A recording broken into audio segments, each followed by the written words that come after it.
Hi, humans, and welcome back to Humanities. This is your geography educator Archita Mishra, back with the chapter 7 of your book 2, that is Transport and Communication. तो इस चैप्टर में हम transport और communication की study करेंगे India के context में। किस टाइप के मीन्स ऑफ ट्रांसपोर्टेशन अवेलेबल है हमारे कंट्री में, क्या अथॉरिटीज़ है, कौन सी अथॉरिटीज़ है जो रेगुलेट करती हैं ट्रांसपोर्टेशन, और कम्युनिकेशन कैसे ओवर द टाइम इवॉल्व हुआ है। All of these topics we will be covering in this chapter. So इस चैप्टर में सबसे पहले हम लोग लैंड ट्रांसपोर्ट को कवर करेंगे, जिसके अंदर रोड और रेलवे ट्रांसपोर्ट को पढ़ेंगे। उसके अंदर फर्दर रोड ट्रांसपोर्ट के अंदर हम लोग हाईवेज़ को स्टडी करेंगे, जैसे नेशनल, स्टेट, डिस्ट्रिक्ट रोड्स को पढ़ेंगे, rural roads, other roads. Then authorities को देखेंगे। फिर रेलवेज़ में रेलवे की स्टडी करेंगे, कोंकण रेलवेज़ के बारे में पढ़ेंगे। फिर लैंड से हम लोग वाटर ट्रांसपोर्ट की तरफ आएंगे, उसमें नेशनल वाटरवेज़ पढ़ेंगे, इनलैंड वाटरवेज़, ओशियनिक रूट्स पढ़ेंगे। फिर वाटरवेज़ से एयर ट्रांसपोर्ट की तरफ आएंगे, फिर उसमें हिस्ट्री पढ़ेंगे, एयर ट्रांसपोर्ट की डेवलपमेंट अथॉरिटीज़ देखेंगे, ऑयल एंड गैस पाइपलाइंस देखेंगे। फिर second part of the chapter communication networks पढ़ेंगे, जिसमें सबसे पहले personal communication network, mass media communication network, जिसमें पर्सनल में हम लोग इंटरनेट को स्टडी करेंगे, और मास में radio, television and satellite communication system को पढ़ेंगे। So let's start with the chapter. तो ट्रांसपोर्टेशन के हेल्प से ही हम लोग साइट ऑफ प्रोडक्शन से मार्केट तक आइटम्स को मूव करा पाते हैं, जिसके हेल्प से हमारे कंज्यूमर्स, दैट मीन्स हम लोग के पास तक आइटम्स पहुंच पाता है। So it is due to transportation या कम्युनिकेशन के हेल्प। कम्युनिकेशन का जो यूज़ है वो हमारे ऊपर ही डिपेंड करता है, हमें कहाँ से कहाँ तक थिंग्स को मूव करना है, या कहाँ से कहाँ तक हमें इन्फॉर्मेशन को मूव कराना है। So it all of these movements depends on us with the help of which we achieve with the help of transport and communication. तो ह्यूमन बींग्स बहुत सारे अलग अलग मेथड्स यूज़ करते हैं टू मूव गुड्स को, कमोडिटीज़ को या आइडियाज़ को। गुड्स और कमोडिटीज़ को हम लोग ट्रांसपोर्ट के हेल्प से ट्रांसफ़र करते हैं, और आइडियाज़ को हम लोग कम्युनिकेशन के हेल्प से मूव करा पाते हैं। Now different different means of transport available हैं। सबसे पहले है लैंड, फिर है वाटर एंड फिर है एयर। तो लैंड ट्रांसपोर्ट में फर्दर बाइफर्केशन है between into road, railways and pipelines, ये सब लैंड ट्रांसपोर्ट के अंदर आता है। फिर वाटर में its inland, seaways and oceanic routes. Air transportation में national and international. So first is land transport. तो एंशियंट टाइम से ही इंडिया में पाथवेज और अनमेटल्ड रोड्स का यूज़ किया जाता था फॉर ट्रांसपोर्टेशन। अब क्या अनमेटल्ड रोड बहुत ज़्यादा सूटेबल नहीं है, इवन मानसून्स में बहुत प्रॉब्लम होती है, तो उस समय उतना डेवलपमेंट नहीं था कि हम लोग अनमेटल्ड रोड्स को मेटल रोड्स बना पाएँ। तो with technological and economic development metal roads and railways got introduced. अब ये किसका नीड केटर करते थे, तो ये लार्ज वॉल्यूम्स ऑफ गुड्स को ट्रांसपोर्ट या large volume of goods and people को ट्रांसपोर्ट करने में हेल्प करते थे। So this development took place. फिर क्या हुआ, हमारा रोप वेज आया, केबल वेज आया, पाइपलाइंस आए, इन लोग का भी हम यूज़ करते हैं to transport specific goods. Like pipelines में हम लोग लिक्विड गुड्स को मोस्टली ट्रांसपोर्ट करते हैं, और केबल वेज, रोप वेज, ये सब देखेंगे तो यूक्रेन जैसे कंट्री में बहुत ज़्यादा होगा, क्योंकि वहाँ पे क्या है कि जो टेरेन है वो सपोर्ट नहीं करती है। तो ऐसे ऐसे प्लेसेस पे we will find this kind of mode of transportation. So land transport में सबसे पहले है रोड ट्रांसपोर्ट। तो इंडिया में एक्सटेंसिव नेटवर्क ऑफ रोड्स हैं, which is the second largest road network in the world. और इसकी टोटल लेंथ इस बार अपडेट हुई है, तो 62.16 लाख किलोमीटर अकॉर्डिंग टू 2020-21 के एनुअल रिपोर्ट के। सो 62.16 लाख किलोमीटर। अब ये जो पूरा रोड है उसका हम लोग यूज़ करते हैं 80, मतलब जितने भी पैसेंजर और फ्रेट ट्रैफिक्स होते हैं उसमें सिर्फ 85% पैसेंजर रोड का यूज़ करते हैं, और 70% ऑफ फ्रेट ट्रैफिक वो भी रोड से होती है, कैरिड बाई रोड। और ये क्या होता है, सूटेबल होता है फॉर शॉर्ट डिस्टेंसेस। तो 85% passenger, which is a very major share, वो रोड के थ्रू ट्रैवल करते हैं, और 70% जो फ्रेट ट्रैफिक होती है वो भी रोड के थ्रू कैरी की जाती है। तो therefore road becomes a very significant transport mode. Now जो रोड का नेटवर्क था वो लिमिटेड था बिफोर वर्ल्ड वॉर टू के पहले बहुत ज़्यादा रोड का नेटवर्क हमारे कंट्री में डेवलप नहीं हुआ था। लेकिन फिर आफ्टर वर्ल्ड वॉर 2 1943 में नागपुर प्लान आया और ये फर्स्ट सीरियस अटेम्प्ट था। बट इसका इम्प्लीमेंटेशन अच्छे से नहीं हो पाया क्योंकि लैक ऑफ कोऑर्डिनेशन था, मतलब कोऑर्डिनेशन नहीं था between princely states and British India. So therefore Nagpur plan को अच्छे से इम्प्लीमेंट नहीं कर पाए थे हम लोग। फिर next step in development was 20-year road plan in 1961। You need to remember this year, बहुत इंपॉर्टेंट है ये, बिकॉज MCQs में मोस्टली यही पूछा जाता है, या इवन इफ़ रोड का इवोल्यूशन के बारे में पूछा जाता है इंडिया के कंटेक्स्ट में, तो you need to put all these points. तो with year it should be written. तो 20-year रोड प्लान 1961 में आया था और इसका एम था to improve the condition of roads. भले ही इसका ये एम था, बट स्टिल अभी भी देखें तो हमारे जो मेन रोड्स हैं, जो अच्छे क्वालिटी के रोड्स हैं, वो अर्बन एरियाज़ में ही हैं और लीस्ट कनेक्टिविटी है रूरल और रिमोट एरियाज़ में। तो this is something that needs to be addressed. अब for the purpose of construction maintenance, roads को 4 पार्ट्स में डिवाइड किया गया है।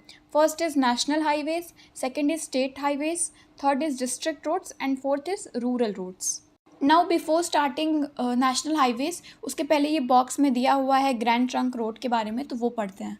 तो शेर शाह सूरी ने शाही या रॉयल रोड बनाया था ताकि उनका एम्पायर और स्ट्रेंथन हो सके या और साथ में मिलजुल के रह सके, कंसोलिडेट होकर के रह सके। इसलिए उन्होंने इंडस वैली से सोनर वैली तक इन बंगाल ये रोड बिल्ड किया था और इसी को रीनेम कर करके grand trunk GT road British के टाइम में कहा जाता था। तो हम लोग GT रोड तो सुने होंगे, but it was build by Sher Shah Suri और इसका शाही या रॉयल रोड भी नेम था। अब ये क्या करता है, ये कलकत्ता और पेशवार को कनेक्ट करता था, बट अब प्रेजेंट में क्या हो गया, ये एक्सटेंड हो गया, इसमें और डेवलपमेंट हो गया है। ये अमृतसर से कोलकाता तक करता है, जिसमें 2 पार्ट्स हैं, 2 सेगमेंट्स में ये बाइफरकेटेड है। पहला है कि नेशनल हाईवे 1 जो दिल्ली से अमृतसर तक है, और नेशनल हाईवे 2 जो दिल्ली से कोलकाता तक है। So this way this whole पूरा रोड जो है वो डिवाइडेड है। अब फर्स्ट इज़ नेशनल हाईवेज़। तो ये वो मेन रोड्स होते हैं जिन्हें सेंट्रल गवर्नमेंट कंस्ट्रक्ट करती है और ये किस किस चीज़ में हेल्प करते हैं। तो ये इंटर स्टेट ट्रांसपोर्ट में, जब हमें एक स्टेट से दूसरे स्टेट तक जाता है तो हम लोग जाना होता है तो हम लोग मोस्टली नेशनल हाईवेज़ लेते हैं। या movements of defence man and material in strategic area, ठीक है, डिफेंस मैन का या मटीरियल स्ट्रैटेजिक एरियाज़ में जब हमको मटीरियल का मूवमेंट कराना होता है तो हम लोग नेशनल हाईवेज़ का यूज़ करते हैं। ये state capitals, major cities, important ports, railway junctions को कनेक्ट करते हैं। So therefore development of national highways बहुत इंपॉर्टेंट हो जाता है, दैट्स वाई ये अंडर सेंट्रल गवर्नमेंट आता है। अब इसका लेंथ 1951 में 19,700 किलोमीटर था और 2020 में 1,36,440 किलोमीटर हो गया, which is almost more than 6 times। तो देयरफॉर इसका जो लेंथ है वो बहुत इंक्रीज़ हुआ है, बट स्टिल ये सिर्फ 2% ऑफ रोड लेंथ में कंट्रीब्यूट करता है, whereas 40% of road traffic में। सो देयरफॉर ट्रैफिक के मामले में तो ये बहुत सही है, बट रोड लेंथ के मामले में it's only 2%, which is very meagre. अब जो national highways authority of India है NHAI, उसे इस्टेब्लिश किया गया था इन 1995 और ये एक ऑटोनॉमस बॉडी है under the ministry of surface transport. तो ये एक ऑटोनॉमस बॉडी है सरफेस ट्रांसपोर्ट के मिनिस्ट्री के अंदर, और इसका काम क्या है, इसका काम है development, maintenance and operation of national highways. और ये एपेक्स बॉडी है, बिल्कुल सुप्रीम बॉडी है to improve the quality of national highways. तो नेशनल हाईवेज़ का जितनी भी जिम्मेदारी है वो पूरी national highways authority of India NHAI पे है, जो कि ऑटोनॉमस बॉडी और 1995 में ऑपरेशनल हुई थी। Now national highways development project, तो NHAI has taken up this projects. सबसे पहला है गोल्डन क्वाड्रिलेटरल।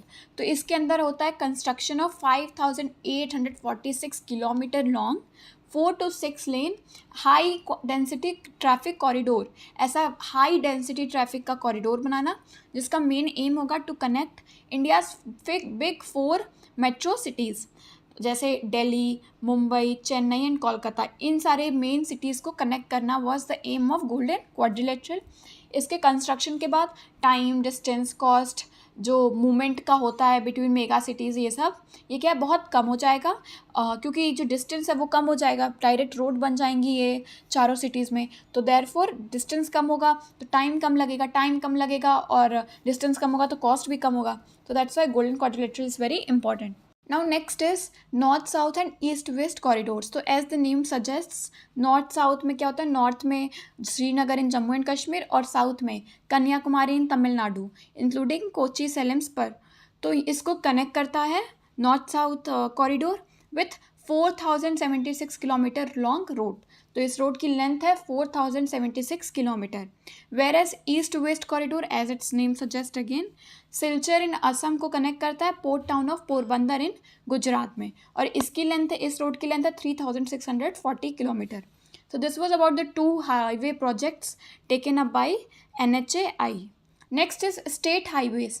तो जैसे national highways central government construct कराती है, वैसे ही स्टेट हाईवेज को स्टेट गवर्नमेंट कंस्ट्रक्ट करती है, और इसका जो मेंटेनेंस है ये सब स्टेट गवर्नमेंट के थ्रू ही होता है.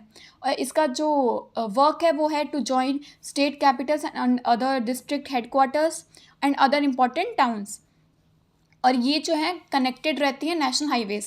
तो state highways is connected to national highways, और ये कितना शेयर इनका रोड लेंथ है, तो इनका 4% ऑफ टोटल रोड लेंथ में कंट्रीब्यूशन है.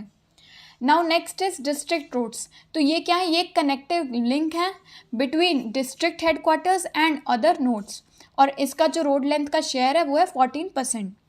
Next is rural roads. ये बहुत इंपॉर्टेंट हैं for providing link in rural areas. Rural areas में यही रोड्स अवेलेबल हैं, तो उनके लिए ये बहुत ज़रूरी हैं, और इनका जो रोड लेंथ है पूरा वो है 80%. तो जो सबसे ज़्यादा मेजर शेयर है इन टर्म्स ऑफ रोड का लेंथ, वो सबसे ज़्यादा रूरल रोड्स का ही है. 80% सबसे ज़्यादा रोड्स हमारे कंट्री में जो हैं वो रूरल रोड्स ही हैं. और इसके अंदर हम लोग बहुत रीजनल वेरिएशन देखते हैं in density of rural roads, जो कि मेनली इन्फ्लुएंस होते हैं नेचर ऑफ टेरेन. कैसा लैंडफॉर्म है वहाँ पे, टेरेन कैसा है, वहाँ की ज़मीन कैसी है, इस पर पूरा डिपेंड करता है कि कहाँ पे ज़्यादा डेंसिटी रहेगा रूरल रोड्स का और कहाँ पे कम. So this was about the 4 kinds of roads जो हमारे कंट्री में अवेलेबल हैं. Next is other roads. Other roads में भी हम लोग 2 रोड्स पढ़ेंगे, उसमें भी border and national highway, international highways पढ़ेंगे. तो बॉर्डर रोड्स देखिए बॉर्डर रोड्स में जितने भी कंस्ट्रक्शन वगैरह होती है वो बॉर्डर रोड ऑर्गेनाइजेशन करती है, which was established in 1960. And इसका जो मेन एम था for accelerating economic development and strengthening defence preparedness. तो इसका जो मेन एम था वो इकोनॉमिक डेवलपमेंट का था और डिफेंस के लिए प्रिपेयर करना, क्योंकि बॉर्डर रोड्स हैं तो बॉर्डर पे defence needs to be prepared. तो उसके लिए ये उसको और स्ट्रेंथन करने के लिए दीज रोड्स वर बिल्ट. और ये डिफेंस प्रिपेयर्डनेस हम लोग कैसे करेंगे, through rapid and coordinated improvement of strategically important roads along northern and north eastern boundary. हमारा जो बॉर्डर वाला एरिया है वो मोस्टली नॉर्दर्न और north eastern part of the country में है, तो वहाँ पे ही मेनली बॉर्डर रोड्स होते हैं.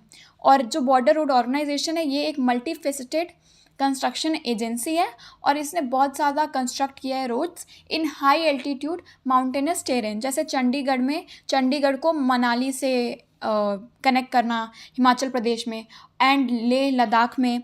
तो ये सारा जो हाई एल्टीट्यूड माउंटेनस टेरेन का कंस्ट्रक्शन होता है वो बॉर्डर रोड ऑर्गेनाइजेशन करती है. और ये जो रोड है चंडीगढ़ से जो मनाली और लेह को कनेक्ट करती है, वो उसका एवरेज एल्टीट्यूड है 4270 metre above the mean sea level. So ये बहुत ज़्यादा एल्टीट्यूड पे है. सो देयरफॉर ये border road of organisation BRO के थ्रू कंस्ट्रक्ट की गई थी. अब BRO का जो मेन काम है वो है construction maintenance of roads in strategically sensitive areas. और एक और काम है, इसका काम है अंडरटेक्स स्नो क्लियरेंस. जहाँ पे स्नो का क्लियरेंस करके रोड को कंस्ट्रक्ट करना होता है, वहाँ पे ये स्नो क्लियरेंस भी लेती है. Now in high altitude areas में जहाँ स्नो क्लियरेंस लेना होता है विद गवर्नमेंट या सेंट्रल गवर्नमेंट या जिससे भी, it takes up. Now next is international highways. इनका क्या होता है, इनका मेन एम होता है टू प्रमोट हारमोनियस रिलेशनशिप, अच्छा रिलेशन डेवलप करना with neighbouring countries by providing effective links with India. अब क्या होगा, अच्छा रोड, इफिशिएंट रोड होगा तो क्या हमारा गुड्स का एक्सचेंज अच्छे से हो जाएगा. तो इंटरनेशनल हाईवेज का मोस्टली एम रहता है to develop a good relationship with the neighboring countries. So this was about all the roads and highways. अब इस टेबल में इंडिया के रोड नेटवर्क 2020 के अकॉर्डिंग दिया गया है, जिसमें रोड कैटेगरी और लेंथ दिया गया है. सबसे पहले नेशनल हाईवेज. तो नेशनल हाईवेज अभी हम लोग पढ़े थे 1,36,440 किलोमीटर है. स्टेट हाईवेज उससे थोड़ा ज़्यादा है, 1,76,818. 36 का डबल कर दीजिए तो उसी के अकॉर्डिंग है, उसी के अराउंड है. Next is other roads. Other roads में रूरल रोड्स आ जाते हैं और बॉर्डर रोड्स, इंटरनेशनल हाईवेज. और इनका सबसे ज़्यादा मेजर शेयर है विच इज़ 59,02,539. तो सबसे ज़्यादा मेजर शेयर जो रोड्स में है वो अदर रोड्स का है. उसमें भी सबसे ज़्यादा रूरल रोड्स का है क्योंकि वो 80% कंट्रीब्यूट करते हैं. फिर जब उनको सारे को समअप करेंगे तो 662,15,797 किलोमीटर लेंथ में जो पूरा हमारे इंडिया में रोड लेंथ है वो पूरा इतना ही है. नाउ ये डू यू नो में है, the world's longest highway tunnel Atal tunnel 9.02 kilometre बड़ा है. इसे भी बॉर्डर रोड ऑर्गेनाइजेशन ने ही बिल्ड किया था. और ये किसे कनेक्ट करता है? ये मनाली और Lahaul Spiti valley through out the year. ये टनल हेल्प करता है मनाली और लाहौल स्पीति वैली जो हिमाचल प्रदेश में ही है उसको कनेक्ट करने में हेल्प करता है. अर्लियर पहले क्या था, ये वैली था, ये कट ऑफ हो गया था फॉर 6 months ईच ईयर क्योंकि वहाँ पे बहुत ज़्यादा हैवी स्नोफॉल होते थे. तो क्या होता 6 months ये पूरा वैली बंद रहता था बहुत हैवी स्नोफॉल की वजह से. बट ये टनल जो है अब ये मॉडर्न स्पेसिफिकेशन के अल्ट्रा मॉडल स्पेसिफिकेशन इसमें बिल्ट हो गया है इन पीर पंजल रेंज ऑफ हिमालयाज जो कि 3,000 मीटर्स के एल्टीट्यूड पे है from the mean sea level. तो अब क्या है, अब ये थ्रू आउट द ईयर चलता है अटल टनल और ये वर्ल्ड्स लॉन्गेस्ट हाईवे टनल है. सो इसको कौन बिल्ड किया है दैट इज़ इम्पॉर्टेंट, किसे कनेक्ट करता है दैट इज़ इम्पॉर्टेंट. और क्या है, क्या स्पेशलिटी है, तो वो है world's longest highway tunnel. This was about this box. Now इस पिक्चर में खरदुंगला पास है in Jammu and Kashmir, world's highest controllable road I guess इस पर लिखा हुआ है. तो इसमें क्या क्या इंपॉर्टेंट है, पूछ देता है ये पास कहाँ पर है. तो जम्मू एंड कश्मीर में. ये पिक्चर्स के नीचे जो डिस्क्रिप्शन दिया रहता है इस पर हम लोग ध्यान नहीं देते हैं but it is also important, so that's Y I have included it. Next is ये दिल्ली लाहौर बस. तो ये कहाँ पर है, ये वाघा बॉर्डर पे. अब बस फ्रॉम लाहौर टू दिल्ली कहाँ पर, वाघा बॉर्डर पे. This is Wagah border is also important. और ये अमन सेतु किसे कनेक्ट करते हैं ये भी इंपॉर्टेंट है, या ऐसा रोड जो श्रीनगर और मुजफ्फराबाद को कनेक्ट करती है वो क्या है, Aman Setu. So this is also important. ये सब फिगर के नीचे जो डिस्क्रिप्शन रहते हैं we should read it once. Now next is ये भारतमाला का जो बॉक्स दिया हुआ है इसमें क्या है, ये एक अम्ब्रेला स्कीम प्रपोज किया गया था for development of state roads along coastal border areas including connectivity of non major ports. सबसे पहला पॉइंट है development of state roads. Second है backward areas religious and tourist places connectivity programme. तो backward areas और religious जो tourist places हैं उन्हें भी कनेक्ट करने का एक प्रोग्राम इसके अंदर इंट्रोड्यूस हुआ था. एंड थर्ड स्कीम है सेतु भारतम परियोजना जिसमें इसके अंदर कंस्ट्रक्शन करना था अबाउट 1,500 मेजर ब्रिजेस का एंड 200 रेल ओवर ब्रिजेस. तो ब्रिजेस के ऊपर 200 रेल का, रेल अंडर ब्रिजेस, अच्छा उसमें दोनों है. And district headquarter connectivity scheme for the development of 9,000 kilometre newly declared national highways. तो ये सब का जो कंस्ट्रक्शन करना था या डेवलपमेंट करना था ये इस स्कीम के अंदर प्रपोज किया गया था. और इसका जो टारगेट है फॉर कंप्लीशन वो है 2022. और इस पर कोई अपडेट नहीं अभी दिया है कि 2022 में कितना डेवलपमेंट हो गया या कितना कवर हो गया ये स्कीम का. तो this was about Bharatmala scheme. Next is rail transport. हम लोग नेक्स्ट रोड ट्रांसपोर्ट से नेक्स्ट मोड ऑफ ट्रांसपोर्ट पे जाएंगे जो है रेल ट्रांसपोर्ट. तो India railways one of the longest in the world है. हमारे कंट्री में रेलवे की कनेक्टिविटी बहुत अच्छी है. वी कैन सी रेलवे हर एक सिटी को सिटीज़ को कनेक्ट करता है विथ मेजर स्टेट्स. तो रेलवे एक बहुत इंपॉर्टेंट ट्रांसपोर्ट है for us in our country. Movement of ये किस में हेल्प करता है, ये फ्रेट और पैसेंजर्स दोनों का मूवमेंट में हेल्प करता है. लार्ज वॉल्यूम के जितने भी मूवमेंट कराने होते हैं उतना we can do with trains with rail network. और ये कंट्रीब्यूट करता है to the growth of the economy. Introduction हुआ था रेलवे ट्रांसपोर्ट का इन 1853। बॉम्बे टू थाने जब एक ट्रेन चली थी 34 किलोमीटर्स का, तो बॉम्बे टू थाने का रूट ये कवर की थी 1853 में, and it was the first it was the introduction of railway transport in our country. और लेंथ अकॉर्डिंग टू 2020 के अकॉर्डिंग जो रेल ट्रांसपोर्ट का लेंथ है हमारे कंट्री में, या रेलवेज़ का लेंथ है, वह 67,956 किलोमीटर। और ये इतना लार्ज साइज़ जो है रेलवे नेटवर्क का हमारे कंट्री में, ये प्रेशर बनाता है on centralised railway management system. हमारे कंट्री में रेलवेज़ गवर्नमेंट कंट्रोल करती है, गवर्नमेंट रेगुलेट करती है, तो therefore ये बहुत ज़्यादा प्रेशर डालता है उस सेंट्रलाइज्ड रेलवे मैनेजमेंट सिस्टम पे। इसलिए रेलवे को इंडिया में 16 जोन्स में डिवाइड किया। उससे पहले ये Mahatma Gandhi said that India Railways brought people of diverse cultures together to contribute to India's freedom struggle. So even Mahatma Gandhi also highlighted the importance of rail transport. तो who said these lines? तो ये महात्मा गांधी बोले this is also important.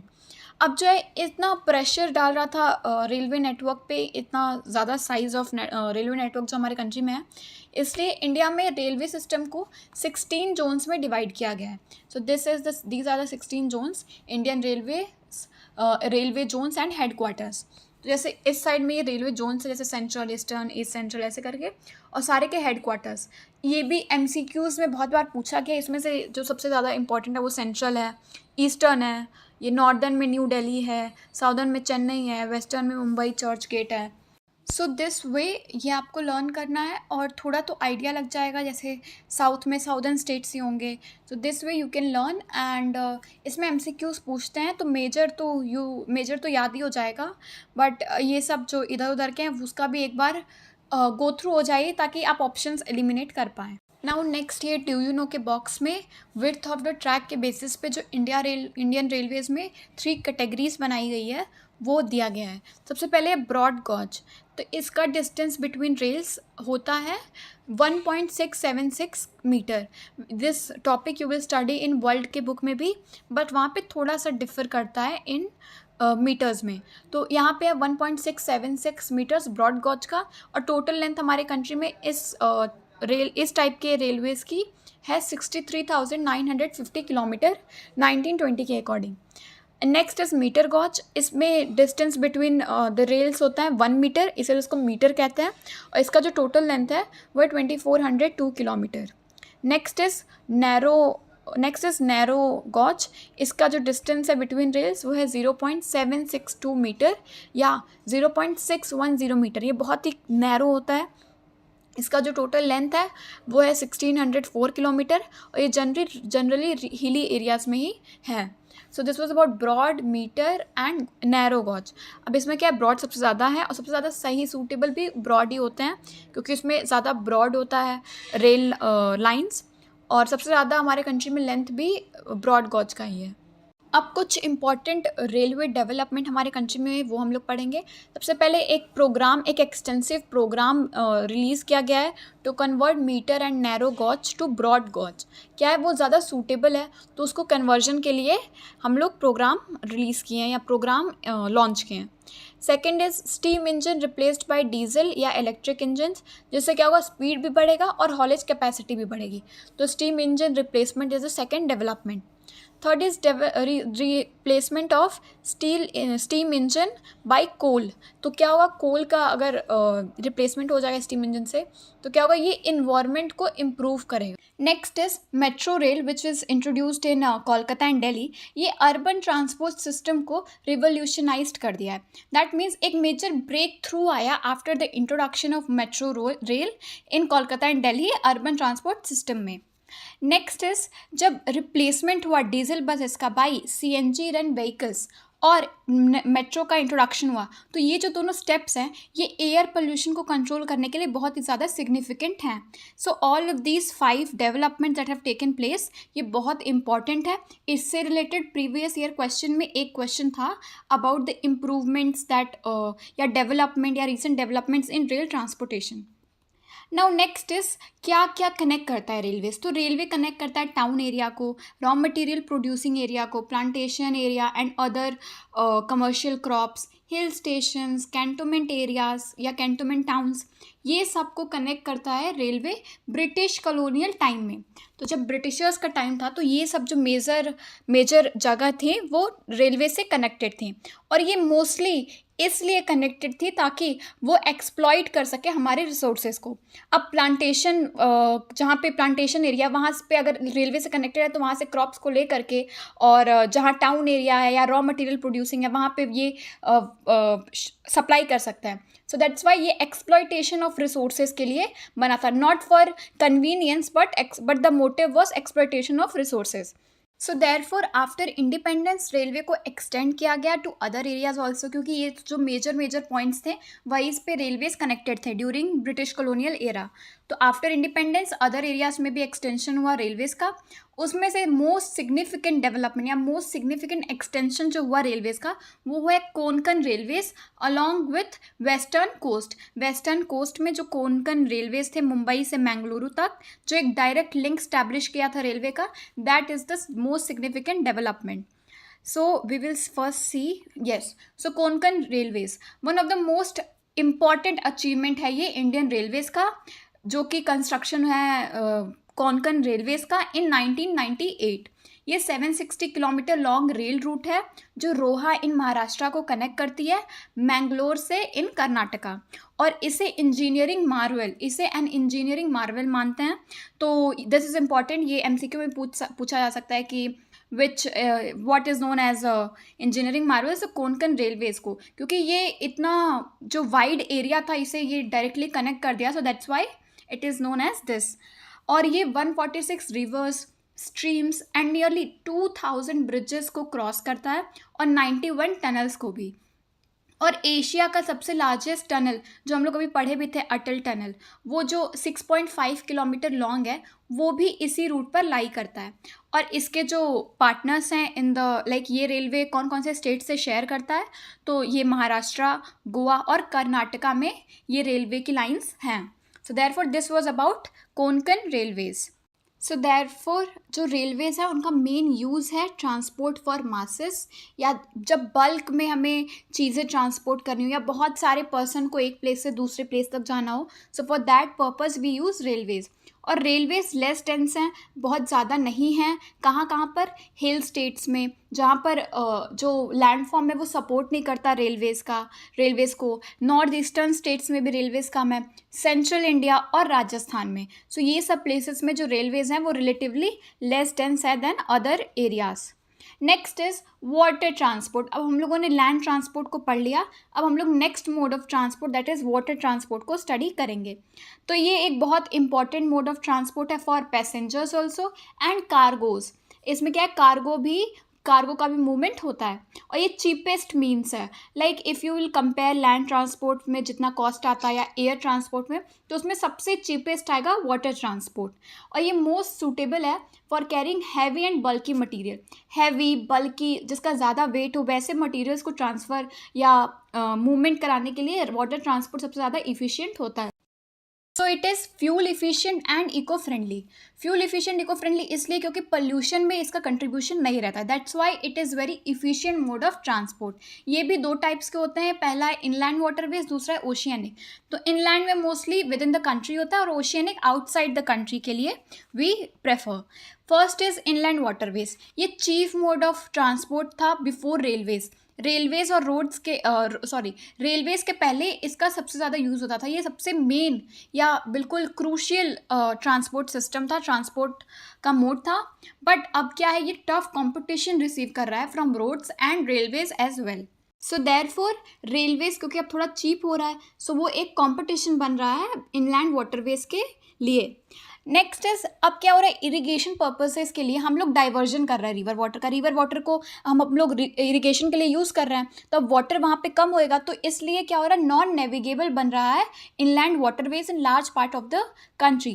तो country में जो उनका course होता है, पूरा एक रिवर का एक कोर्स होता है, उसमें क्या हो रहा है, कुछ पार्ट क्योंकि इरिगेशन के लिए यूज़ होने लग रहा है, सो क्या हो रहा है, वहाँ पर हम लोग इनलैंड वाटरवेज का यूज़ नहीं कर पा रहे हैं। So that is another problem to problem for inland waterways. अब इंडिया में 14,500 किलोमीटर नेविगेबल वाटरवेज हैं। इतना किलोमीटर में we can navigate through inland waterways, और ये जो है कि कंट्री के ट्रांसपोर्टेशन में सिर्फ 1% कंट्रीब्यूशन रहता है। So inland waterways contribute to only 1% of country's transportation, जो बहुत ही कम है। So inland waterways comprises rivers, canals, back waters and creeks. तो इनलैंड वाटरवेज में हम लोग रिवर्स को कंसिडर करते हैं, कैनाल्स को, बैक वाटर्स को और क्रीक्स को। और 5,685 किलोमीटर मेजर रिवर्स का जो है नेविगेबल है by mechanised flat bottom vessels. Now the next point is very important. Inland waterways authority को ऑपरेशनल किया गया था इन 1986। उनका पर्पस क्या था? To maintain, develop and regulate national waterways. तो नेशनल वाटरवेज के डेवलपमेंट, मेंटेनेंस और रेगुलेशन के लिए इनलैंड वाटरवेज अथॉरिटीज़ को स्टैब्लिश की गई थी इन 1986। अब इसने बहुत सारे national waterways, that is there are 5 national waterways, उसे आइडेंटिफाई किए। Apart from these national waterways 10 other inland waterways को आइडेंटिफाई किया गया है बाई IWA, जो कि अपग्रेड होकर के नेशनल वाटरवेज बन सकते हैं। नाउ जो केरला के बैक वाटर्स हैं विच इज़ कडल, तो उसका भी एक स्पेशल सिग्निफिकेंस है इनलैंड वाटरवेज में। उनका पहला तो रीज़न है क्योंकि ये बहुत चीप है, which we all know already, but दूसरा है क्योंकि ये बहुत ज़्यादा टूरिस्ट को अट्रैक्ट करते हैं। वहाँ की जो famous Nehru trophy boat race Vallam Kali होती है, वो भी इसी बैक वाटर्स में होती है, और ये भी बहुत ज़्यादा क्राउड को अट्रैक्ट करती है। That's Y back waters of Kerala is also holding a significant place in inland waterways. Now comes the most important topic from water transport. तो नेशनल वाटरवेज ऑफ इंडिया में जो 5 वाटरवेज हैं, इनका स्ट्रेच हमें पता होना चाहिए कि कहाँ से कहाँ तक है और इनकी लेंथ कितनी है। बिकॉज लेंथ में क्या होता है कि मोस्टली MCQ में असेंडिंग या डिसेंडिंग ऑर्डर में लेंथ दे दिया जाता है और we need to choose a option. तो लेंथ पता होना चाहिए कौन सबसे बड़ी है, कौन सा उसके बाद क्या आता है। So all of this we need to know. तो फर्स्ट इज नेशनल वाटरवेज 1, ये इलाहाबाद से हल्दिया स्ट्रेच तक है एंड इसका लेंथ है 1620 किलोमीटर।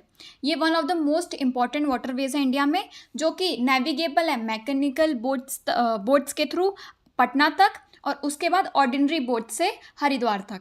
और इसे 3 पार्ट्स में डिवाइड किया गया है फॉर डेवलपमेंट पर्पसेस। डेवलपमेंट के लिए क्या होता है, ईजी हो जाता है when we divide a long river और लॉन्ग वाटरवेज इनटू 3 पार्ट्स। तो 3 पार्ट में सबसे पहला है हल्दिया से फरक्का स्ट्रेच तक, जो 560 किलोमीटर कवर करता है। सेकेंड वही फरक्का से पटना तक, जो 460 किलोमीटर कवर करता है। एंड नेक्स्ट इज पटना से इलाहाबाद तक, जो है 600 किलोमीटर। तो इसमें सबसे ज़्यादा इंपॉर्टेंट है उसका स्ट्रेच और कितना लेंथ है उसका। नेक्स्ट इज नेशनल वाटरवेज 2, ये सदिया से दुबरी स्ट्रेच तक नेविगेबल है और इसका जो लेंथ है वो है 891 किलोमीटर। तो Brahmaputra is navigable by streamers up to Dibrugarh 1384 kilometre, जो कि इंडिया और बांग्लादेश दोनों से शेयर किया जाता है। तो इसमें भी इसका स्ट्रेच और इसकी length is most important. Next is national waterways 3, Kottapuram and Kollam stretch, 205 kilometre की लेंथ का ये स्ट्रेच है और इसमें 168 kilometre of west coast canal cover होता है, along with Champakara canal 14 kilometre and Udyoga Mandal canal 23 kilometre. जब हम ये 168, 14 और 23 को ऐड करेंगे तो हमें 205 मिल जाएगा। तो इसके अंदर इफ़ कम्स, ये भी इंपॉर्टेंट है कि चंपाकरा कैनाल किस वाटरवेज से कनेक्टेड है, या उद्योग मंडल किसके अंदर आता है, तो नेशनल वाटरवेज 3 के अंदर। Now fourth is national waterways 4, ये कहाँ है, ये specified stretches of Godavari and Krishna reverse में है, along with Kakinada Puducherry stretch of canals 1078 kilometre. तो ये नेक्स्ट सबसे बड़ा वाटरवेज है, नेशनल वाटरवेज 1, उसके बाद नेशनल वाटरवेज 4 आता है क्योंकि इसकी लेंथ है 1078 kilometres. Next is national waterways 5, तो ये specified stretches of river Brahmani along with Matai river और delta channels of Mahanadi, Brahmani rivers और ईस्ट कोस्ट कैनाल्स को कवर करता है और इसका लेंथ है 588 किलोमीटर। तो असेंडिंग ऑर्डर में अगर हमें देखना होगा तो सबसे पहले आता है नेशनल वाटरवेज 3, जो सबसे छोटा है, उसके बाद आता है national waterways 5, then national waterways 2, then national waterways 4 and फिर लास्ट में आता है नेशनल वाटरवेज 1 सबसे बड़ा है, उसके बाद 4th है, उसके बाद है 2, उसके बाद है 5 एंड देन 3. तो this was about national waterways of India. So we can see इस फिगर में नेशनल वाटरवे नंबर 3 कहाँ से कहाँ तक कनेक्ट करा. इट इज़ गिवन कोट्टपुरम कोमन से कोमन तक, और उद्योग मंडल भी इसमें है, चंपाकरा कैनाल, और इसमें all of this kilometres is given. 205 kilometres का टोटल है, और ये पूरा इसका रूट दिया हुआ है अरेबियन सी के अराउंड. Now next is oceanic routes. अभी तक हम लोग इनलैंड वाटरवेज पढ़ रहे थे, अब हम लोग ओशियनिक रूट्स पढ़ेंगे. तो इंडिया की कोस्ट लाइन है वो बहुत वास्ट है, 7,517 किलोमीटर इंक्लूडिंग आइलैंड्स. तो इतनी बड़ी जब कोस्ट लाइन है तो ओशियनिक रूट्स में भी बहुत अच्छा खासा डेवलपमेंट हमारे कंट्री में हुआ है. हमारे कंट्री में 12 मेजर और 185 माइनर पोर्ट्स हैं जो कि इंफ्रास्ट्रक्चर प्रोवाइड करते हैं और सपोर्ट प्रोवाइड करते हैं, इंफ्रास्ट्रक्चरल सपोर्ट प्रोवाइड करते हैं to these routes. Oceanic routes बहुत एक इम्पॉर्टेंट रोल प्ले करते हैं इन ट्रांसपोर्ट सेक्टर हमारे इंडियन इकोनॉमी में. और 95% of India's foreign trade volume से और 70% ऑफ फॉरेन ट्रेड वैल्यू से ये मूव करता है ओशियन से. सो ये इतना सिग्निफिकेंट शेयर वॉल्यूम का और सिग्निफिकेंट शेयर वैल्यू का, इतना ज़्यादा share is transported by oceanic routes. So that's why oceanic routes हमारे कंट्री के लिए बहुत ज़्यादा इंपॉर्टेंट मोड ऑफ ट्रांसपोर्ट हैं. इसके यूजेस क्या हैं? तो इसके मेनली 2 ही यूजेस हैं. पहला है इंटरनेशनल ट्रेड. ऑफ कोर्स हम लोग ट्रेड करते हैं, तो ट्रेडिंग के लिए जो कार्गोज होते हैं उनको ट्रांसपोर्ट करते हैं, तो through oceanic routes we do that. Second is for purpose of transportation between islands and the rest of the country. और जो आइलैंड्स और हमारे कंट्री के बीच में जो ट्रांसपोर्टेशन का सिस्टम है वो भी ओशियनिक रूट से होता है. तो दैट्स वाई ये जो दोनों है वो मेन फंक्शन है of oceanic routes. Next is oil and gas pipelines. अभी तक हम लोगों ने लैंड ट्रांसपोर्ट पढ़ा, वाटर ट्रांसपोर्ट पढ़ा. अब क्या पाइपलाइंस जो है वो कैसे हेल्पफुल है, कैसे रोड्स, रेलवेज और वाटरवेज के अलावा पाइपलाइंस भी हेल्प कर रहे हैं हमारे ट्रांसपोर्टेशन में, this we will be covering. तो पाइपलाइंस मोस्ट कन्वीनियंट होते हैं और इफ़िशियंट होते हैं for transporting liquids and gases. Liquids और गैसेस को अगर ट्रांसपोर्ट करना होता है तो प्रायोरिटी पे वी यूज़ पाइपलाइंस. और इवन सॉलिड्स को भी हम लोग स्लरी में कन्वर्ट कर करके ट्रांसपोर्ट कर सकते हैं. तो इसके लिए ऑयल इंडिया लिमिटेड, ये अथॉरिटी ऑयल, इस अथॉरिटी को स्टैब्लिश किया गया था in 1859 under ministry of petroleum and natural gas. और इनका क्या काम था? ये इंगेज थे in exploration, production and transportation of crude oil और नेचुरल गैस. तो ये एक्सप्लोरेशन, प्रोडक्शन और ट्रांसपोर्टेशन किसका करते थे? Crude oil and natural gas.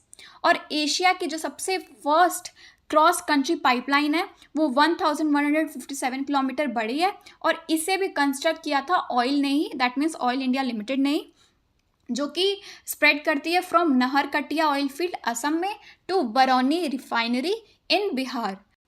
और ये फर्दर 1966 में कानपुर तक एक्सटेंड हुआ था. तो अभी करेंटली ये नहरकटिया असम से बिहार फिर कानपुर तक एक्सटेंड हो गया है. अब इस टॉपिक में कुछ पॉइंट्स एडेड हुए हैं और कुछ डिलीट हुए हैं. सबसे पहले डिलीटेड थोड़ा देख लेते हैं just for being on the safer side. तो extensive network of pipelines available है हमारे वेस्टर्न रीजन में, जैसे अंकलेश्वर से कोयाली तक, मुंबई हाई से कोयाली तक, हजीरा, विजयपुर, जगदीशपुर, HVJ. और recently 1256 kilometre long pipeline construct हुआ है from Salaya in Gujarat to Mathura in UP. और ये सप्लाई करता है crude oil from Gujarat to Punjab. और ऑयल अभी भी एक प्रोसेस में है of constructing 660 kilometre long pipeline Numaligarh से सिलीगुड़ी तक. तो ये था जो डिलीटेड पोर्शन है. अब इसमें एडेड है, तो एडेड में पार्ट ये पैराग्राफ है ये है. तो गेल इंडिया लिमिटेड, इसे स्टैब्लिश किया गया था 1984 में as a public sector undertaking. मतलब गवर्नमेंट के अंडर ये अंडरटेकिंग थी ताकि ये ट्रांसपोर्ट कर सके, प्रोसेस और मार्केट कर सके नेचुरल गैस को, ताकि हम लोग उसका इकोनॉमिक यूज़ कर सकें. सो 1984 में गेल इस्टेब्लिश हुआ था for transporting, processing and marketing natural gas. और GAIL India has constructed the first cross country gas pipeline which is 1700 kilometre long. Hazira, Vijaypur, Jagdishpur जो अभी हम लोग पढ़े थे वो सबसे लॉन्गेस्ट, सबसे first cross country gas pipeline बना है HVJ. इसे गेल ने ही कंस्ट्रक्ट किया, और ये मुंबई हाई और बेसन गैस फील्ड्स को कनेक्ट करता है फर्टिलाइज़र, पावर और इंडस्ट्रियल कॉम्प्लेक्सेस में वेस्टर्न और नॉर्दर्न इंडिया में. और ये लिंक जो है HVJ का, ये बहुत ही क्रूशियल है to Indian gas market development. Overall India का जो गैस इंफ्रास्ट्रक्चर है वो एक्सपेंड हुआ है 10 times from 1700 kilometre to 18,500 kilometre of cross country pipelines, और इसे एक्सपेक्ट किया जा रहा है कि ये 34,000 किलोमीटर जल्दी रीच करेगा, क्योंकि गैस ग्रिड बन रही है bye linking all the gas sources and consuming markets across the country including north eastern states. तो क्या गैस ग्रिड एक बन रही है जिसके थ्रू लिंक हो जाएगा सारा गैस का सोर्सेस और जो कंज्यूमिंग मार्केट्स है, एक उनके बीच में एक लिंक हो जाएगा जो नॉर्दर्न ईस्टर्न स्टेट्स में भी रहेगा। So that's why we are expecting a increase to 34,000 kilometre. So this was about oil and gas pipelines. इसमें कुछ एडिशन हुआ है और कुछ चीज़ें डिलीट हुई हैं। तो जो डिलीटेड है दैट इज़ वेरी माइनर, बहुत छोटा सा डिलीट है, और जो ऐड हुआ है वो भी गेल के बारे में, और गेल का जो कंट्रीब्यूशन है इट इज़ अबाउट दैट, और जो थोड़ा सा डेवलपमेंट हुआ है गैस पाइपलाइंस में वो भी दिया हुआ है। सो ये जो न्यू डेटा है that is important. Air transportation, तो ये फास्टेस्ट मीन्स ऑफ ट्रांसपोर्टेशन है। वी ऑल नो डिस्टेंस बहुत रिड्यूस हो जाता है और टाइम ट्रैवल भी बहुत कम हो जाता है। ये इसेंशियल है हमारे कंट्री के जैसे लार्ज कंट्री के लिए, क्योंकि यहाँ पे टेरेन और क्लाइमेटिक कंडीशंस बहुत डाइवर्स हैं। तो सारे क्लाइमेटिक कंडीशंस में हम लोग रोड्स का नहीं यूज़ कर सकते हैं या रेलवेज़ का नहीं यूज़ कर सकते, बट जहाँ पे टेरेन सपोर्ट भी नहीं करता, जहाँ पे लैंडफॉर्म बिल्कुल for roads and railway suitable ही नहीं है, वाटरवे सूटेबल नहीं है, वहाँ पर भी हम लोग अब रीच कर सकते हैं थ्रू एयर ट्रांसपोर्टेशन। और जब बिगिनिंग हुई थी एयर ट्रांसपोर्टेशन की हमारे कंट्री में, वो हुई थी 1911 में। 10 किलोमीटर्स हमारी एयरवेज चली थी फ्रॉम इलाहाबाद टू नैनी। और ये जो इसका डेवलपमेंट है, वो जो रियल डेवलपमेंट है इन एयर ट्रांसपोर्टेशन, ये हुआ आफ्टर इंडिपेंडेंस के पहले कुछ खास डेवलपमेंट नहीं हुआ था। दो हमारा इंट्रोडक्शन हो गया था एयर ट्रांसपोर्टेशन का, लेकिन कुछ खास डेवलपमेंट नहीं हुआ था। After independence airport authority of India को बनाया गया, जो रिस्पॉन्सिबल थे to providing safe efficient air traffic and aeronautical communication service in Indian airspace। तो एयरपोर्ट अथॉरिटी ऑफ इंडिया को स्टैब्लिश किया गया, और अभी currently airport this authority manages 125 airports. और जो एयर ट्रांसपोर्ट है हमारे कंट्री में वो एयर इंडिया मैनेज करता है, और अब तो बहुत सारी प्राइवेट कंपनीज़ भी पैसेंजर सर्विसेज देने लगी हैं एयर ट्रांसपोर्टेशन में। और एयर इंडिया जो है कि वो इंटरनेशनल एयर सर्विसेज देता है टू बोथ, पैसेंजर्स को भी देता है और कार्गो ट्रैफिक को भी देता है, और ये सारे कंटिनेंट्स ऑफ द वर्ल्ड को अपने सर्विस के थ्रू कनेक्ट करता है। कुछ प्राइवेट कंपनीज़ भी फॉरेन ऑपरेशन स्टार्ट किए हैं, बट जो मेन ऑपरेशन है वो एयर इंडिया के थ्रू होता है। 2010 में डोमेस्टिक मूवमेंट 520.21 लाख पैसेंजर्स की थी और 23 lakh metric tons of cargo. So इससे हम ये पता कर सकते हैं कि कितना क्रूशियल हो गया है एयर ट्रांसपोर्टेशन और कितना रीच इसका बढ़ गया है। नाउ पवन हंस है, ये हेलीकॉप्टर सर्विस प्रोवाइड करते हैं इन हिली एरियाज़ और टूरिस्ट, और इसको यूज़ किया जाता है by tourist in north eastern states. इसके अलावा ये पेट्रोलियम सेक्टर को भी अपनी सर्विसेज प्रोवाइड करते हैं। सो मेनली ये 3 सर्विसेज प्रोवाइड करते हैं। पहला तो ये हिली एरियाज़ में ऑपरेट करते हैं, दूसरा ये टूरिज़्म के लिए यूज़ होते हैं इन नॉर्थ ईस्टर्न स्टेट्स, और तीसरा ये पेट्रोलियम सेक्टर के बाय भी यूज़ होते हैं। अब ये हिस्ट्री ऑफ इंडियन एयरलाइन, अब इसमें क्या 4 क्रूशियल टाइमलाइंस दिए हैं जिसमें कुछ क्रूशियल डेवलपमेंट हुआ है इन इंडियन एयरलाइंस। सबसे पहला 1911, ये तो हमें पता ही है कि इस समय लॉन्च हुआ था 1911 में between Allahabad and Naini, first air transport हमारे कंट्री में लॉन्च हुआ था। नाउ नेक्स्ट क्रूशियल डेवलपमेंट हुआ था 1947 में, जब एयर ट्रांसपोर्ट हम 4 मेजर कंपनीज प्रोवाइड करने लगी थी, जिनका नाम है Indian national airways, Tata sons limited, air services of India and Deccan airways. Next 1951 में 4 मोर कंपनीज ज्वाइन की थी इस सर्विस को प्रोवाइड करने में, जिनका नाम है Bharat Airways, Himalayan aviation limited, Airways India and Kalinga airlines. Next development took place in 1953 when air transport was nationalized और 2 कॉरपोरेशन एयर इंडिया नेशनल और इंडियन एयरलाइंस को बनाया गया था, जो जिसमें से हम लोग जब इंडियन एयरलाइंस को अब इंडियन के नाम से ही सिर्फ जानते हैं। सो ये 4 इम्पॉर्टेंट टाइम्स हैं। इसको भी अरेंजमेंट के लिए कभी आ जाता है या कब क्या हुआ ये क्रोनोलॉजी में लगाने के लिए this come, so it is important. Next is, अब हम लोग second part of the chapter पे जंप कर चुके हैं। हम लोगों ने ट्रांसपोर्टेशन पढ़ लिया, land transportation, water transportation, air transport, all of this has been covered. Now we will move to communication networks. So human beings have evolve बहुत सारे different methods of communication over the time हम लोग practice किए हैं। पहले के time में messages deliver करते थे बाय बीटिंग द ड्रम्स, या हॉलो ट्री ट्रंक्स में आवाज़ दे करके we use to spread the messages, या इंडिकेशन देते थे थ्रू स्मोक या फायर। स्मोक कहीं आता था तो पीपल वुड थिंक कि कुछ इन्फॉर्मेशन है जो हमें पता होना चाहिए, so that's why they use to gather. Fire के थ्रू, या फिर फास्ट रनर्स जो होते थे उनके हेल्प से इंफॉर्मेशन को स्प्रेड किया जाता था, या फिर एनिमल हॉर्सेस, जैसे हॉर्सेस, कैमल्स, बर्ड्स या डॉग्स का यूज़ किया जाता था। तो हम लोग इतना ज़्यादा इवॉल्व किए हैं कि कभी हम लोग ड्रम्स को बीट कर करके इन्फॉर्मेशन देते हैं, और अब हम सिर्फ 1 second it takes to send a message. तो पहले क्या था, initially the means of communication were also the means of transportation. पहले क्या था, जब हम लोग को कम्युनिकेशन करना होता था तो हम बिना ट्रांसपोर्टेशन के नहीं कर सकते थे।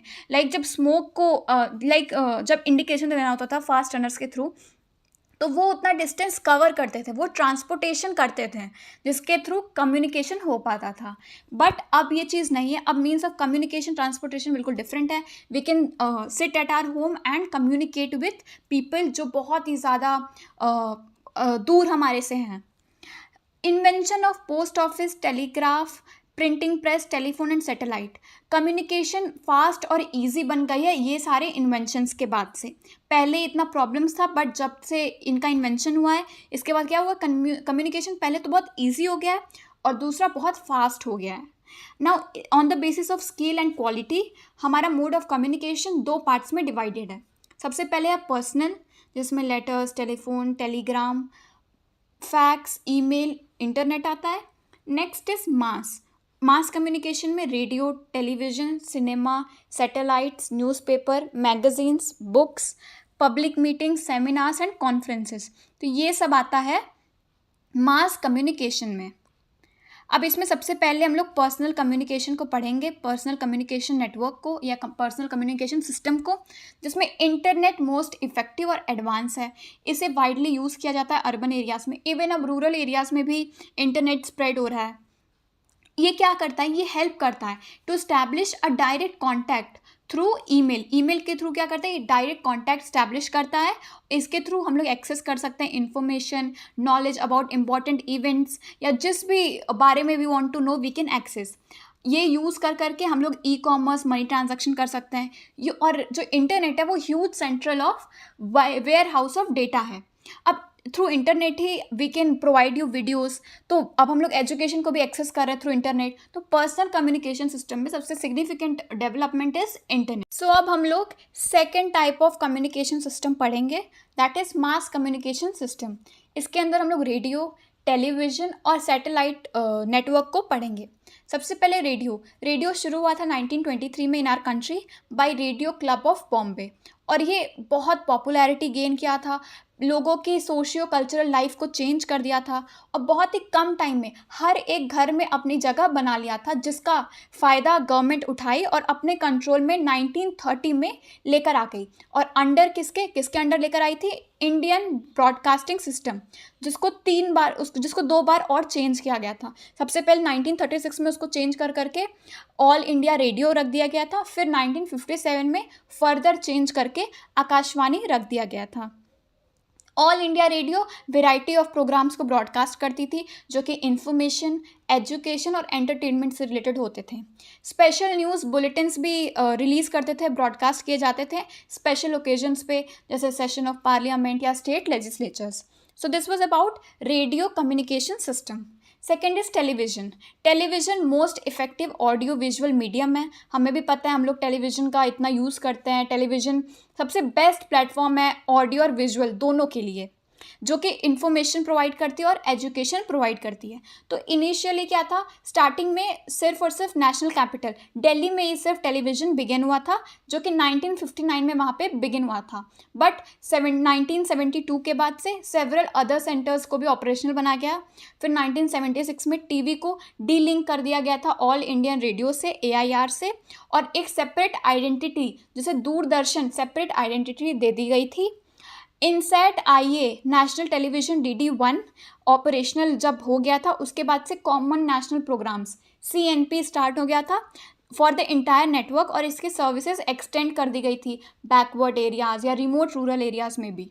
So it was about TV. तो टीवी में मेन है कि 1959 में नेशनल कैपिटल में शुरू हुआ था, जो कि हमारे इंडिया में कब शुरू हुआ था, तो we will say 1959 only, because सबसे पहले नेशनल कैपिटल में स्टार्ट हुआ था। और अदर सेंटर्स में वो ऑपरेशनल हुआ था 1972 के बाद। This that is important, this year is important. फिर 1976 में डी लिंक हो गया था और उसे सेपरेट आइडेंटिटी दे दी गई थी DD न्यूज़ की, दैट इज़ दूरदर्शन की। सो that is also important. So this was about television. Next and last is satellite communication. तो सैटेलाइट कम्युनिकेशन में दो चीज़ें हैं, एक तो ये खुद ही मोड ऑफ कम्युनिकेशन है, दूसरा ये रेगुलेट करती है अदर मीन्स ऑफ कम्युनिकेशन को, और ये हेल्प करती है in getting continuous and synoptic view of larger area. ये हमारे कंट्री के लिए बहुत इंपॉर्टेंट है। उसका दो रीजंस है, पहला तो इकोनॉमिक रीज़न है, दूसरा स्ट्रैटेजिक रीजंस है। हम लोग स्ट्रैटेजिकली देख सकते हैं, ऊपर से सारा व्यू ले सकते हैं बॉर्डर एरियाज़ पे क्या क्या हो रहा है। सो ये सारा पॉसिबल सैटेलाइट कम्युनिकेशन के थ्रू ही हो पा रहा है। जो सैटेलाइट इमेजेस होती हैं उन्हें हम लोग यूज़ करते हैं for weather forecast, monitoring of natural calamities, surveillance of border areas. तो अगर सैटेलाइट कम्युनिकेशन नहीं हो तो हम लोग वेदर को फॉरकास्ट नहीं कर पाएंगे, या नेचुरल कैलेमिटीज़ को पहले जो हमें एक अलार्म मिल जाता है, सो वो भी नहीं मिल पाएगा। और बॉर्डर एरियाज़ में जो हम लोग सर्विलियंस कर पाते हैं, that is also because of satellite communication. तो on the basis of configuration and purpose हमारे इंडियन सैटेलाइट सिस्टम को दो ग्रुप्स में डिवाइड किया गया है। First is Indian national satellite system, that is INSAT। इसे इस्टेब्लिश किया गया था 1983 में, और ये एक मल्टीपर्पज सैटेलाइट है for 3 purposes. First is telecommunication, second is meteorological observation, और थर्ड अदर डेटा और प्रोग्राम्स के लिए। तो INSAT का यूज़ करते थे टेलीकम्युनिकेशन और मीटीरियोलॉजिकल ऑब्जर्वेशन के लिए। Next is, and the second type of Indian satellite system is Indian Remote Sensing Satellite System, that is IRS. ये ऑपरेशनल हुआ था with the launch of IRS-IA in March 1988 from Baikonur in Russia. तो Russia में Baikonur से इसे launch किया गया था। PSLV, that is polar satellite launch vehicle, ये इंडिया की ओन लॉन्चिंग व्हीकल है। और ये जो सारे सैटेलाइट्स है ये क्या करते हैं, पहले तो कलेक्ट करते हैं सेवरल स्पेक्ट्रल बैंड्स के डेटा को इन सेवरल स्पेक्ट्रल बैंड्स में, और ट्रांसमिट करते हैं उन्हें ग्राउंड स्टेशंस में, ताकि उनका वेरियस यूज़ हो पाए। The national remote sensing centre NRSC Hyderabad में जो है वो acquisition of data and it's processing करती है, और मैनेजमेंट ऑफ नेचुरल रिसोर्स का फंक्शन परफॉर्म करती है, और ये सारी फैसिलिटीज़ प्रोवाइड करती है। So this was about satellite communication. दो पार्ट्स में डिवाइडेड है। Indian national satellite system, that is INSAT, 1983 में शुरू हुआ था, और Indian remote sensing satellite system, that is IRS, जो कि मार्च 98 में ऑपरेशनल हुआ था। PSLV का full form is also important, और national remote sensing centre centre कहाँ है, that is in Hyderabad. So that is also important. So with this very topic we came to the end of this chapter. If you like the explanation, hit the like button, share it with your friends and classmates, comment down below your doubts and your reviews about the video. Thanks for watching. Happy learning.